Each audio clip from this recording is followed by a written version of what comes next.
Have you ever found yourself reacting in ways you don't fully understand? Maybe it's in relationships, where you either cling too tightly, or push people away without knowing why. Maybe it's in moments of silence, where your thoughts turn loud, telling you you're not enough, that you'll never be safe, or that you have to keep proving your worth. We all carry invisible stories, ones written long before we knew how to speak. And one of the most powerful, most emotionally charged, and often most misunderstood characters in that story is our mother. Carl Jung, the renowned Swiss psychologist, believed that if we want to truly heal and grow, we must return to the beginning, to the relationship with the mother, not to assign blame, but to gain clarity. This isn't about demonizing your mother or glorifying her. It's about finally understanding how deeply that bond has shaped your inner world, your fears, your desires, your identity. 1. The mother as the first mirror of the self. From the moment we're born, our mother, or whoever played that maternal role, is our first mirror. Before we know who we are, we learn who we are to her. Are we worthy of her attention? Are we safe in her presence? Does she light up when she sees us, or does she turn away? These early moments become the blueprint of our self-worth. Jung called the mother an archetype, not just a person but a symbol. She represents the source of life, nourishment, comfort, and unconditional love. But she can also embody rejection, emotional neglect, or overprotection. These extremes don't just live in our memories, they lodge themselves in the unconscious, shaping how we experience the world. So what happens when this mirror is cracked or distorted?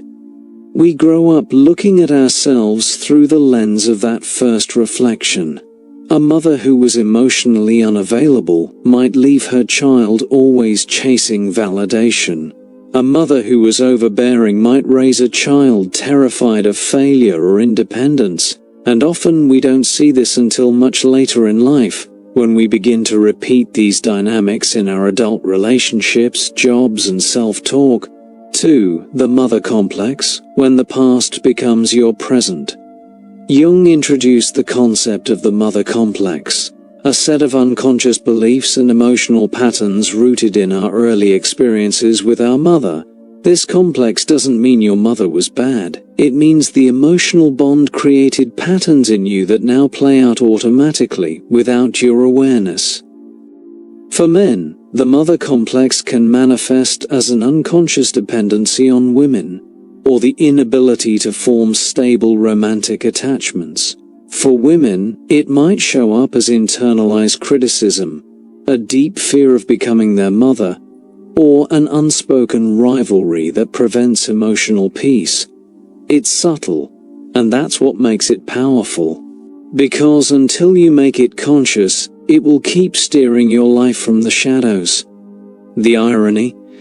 Most of us think we've moved on from our childhood. But in truth, we're often just living it out again, on repeat. A partner becomes the mother we're still trying to please. A boss becomes the source of praise we never received. We hustle, we perform, we self-sabotage. All to resolve a story we've never truly examined. 3. Philosophical insight. Self-knowledge begins with the mother.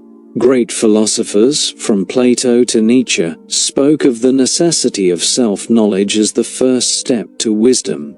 Jung, influenced by both psychology and philosophy, took this further. He believed that true healing begins with bringing light to the unconscious, especially the parts shaped by the mother. Why the mother?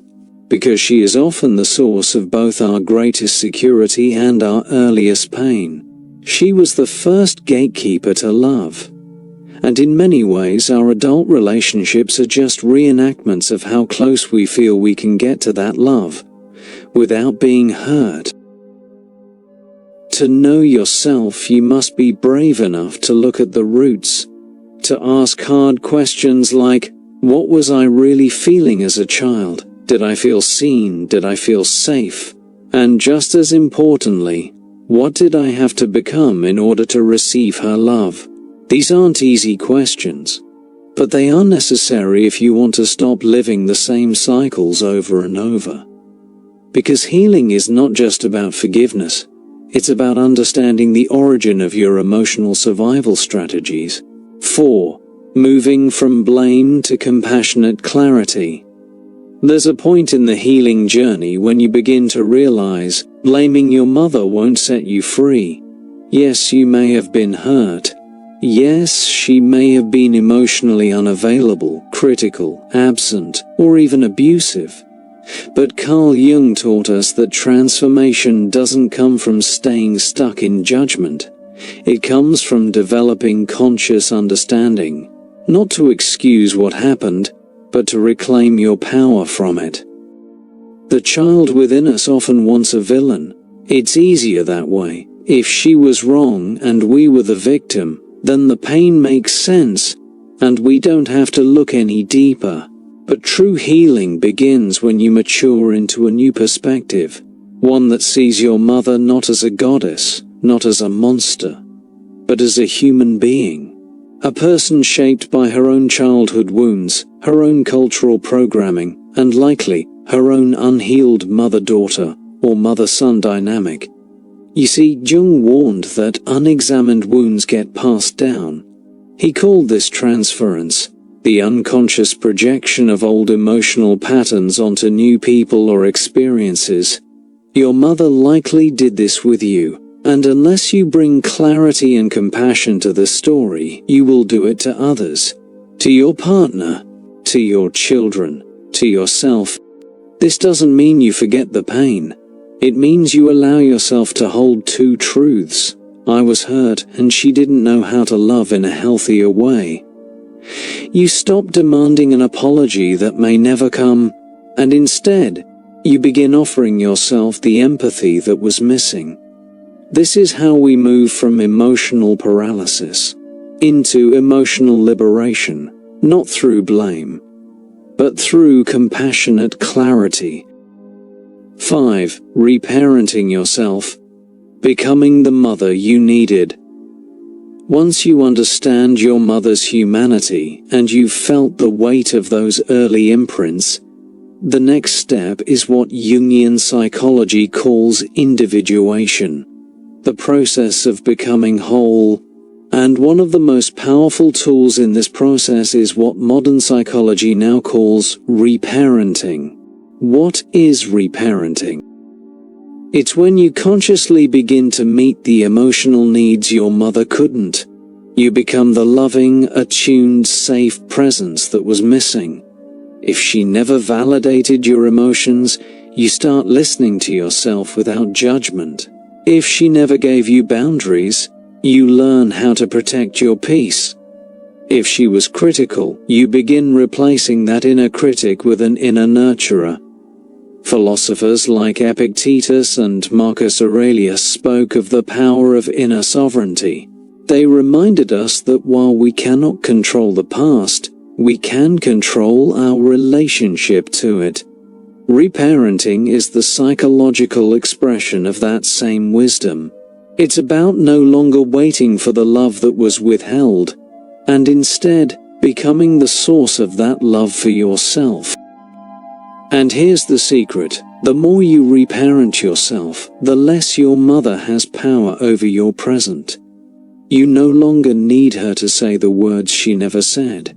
You no longer collapse in shame when you remember what you didn't receive, because now you give it to yourself, with kindness, with consistency, with conscious love.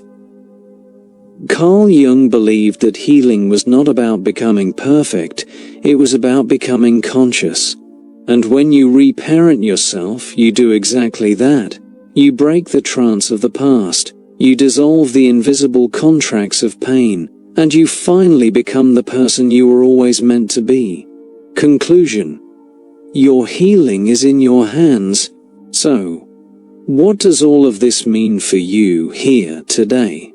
It means your healing no longer depends on your mother changing. It depends on you understanding the messages you absorbed, understanding the emotional roles you played, and most of all, understanding that those roles are no longer required. Carl Jung said, "We are not what happened to us, we are what we choose to become." And the moment you start choosing awareness over autopilot, truth over comfort, you begin to rewrite your story. You stop being the child chasing love, and become the adult who is love, who offers love, who doesn't need to keep reliving old wounds to feel whole. If this message stirred something inside you, stay with it. Reflect on it. Rewatch this video if you need to. And if you're ready for more wisdom like this, deep, psychological and soul-centered, subscribe and join us on this journey. Because healing doesn't come from forgetting. It comes from finally, deeply understanding.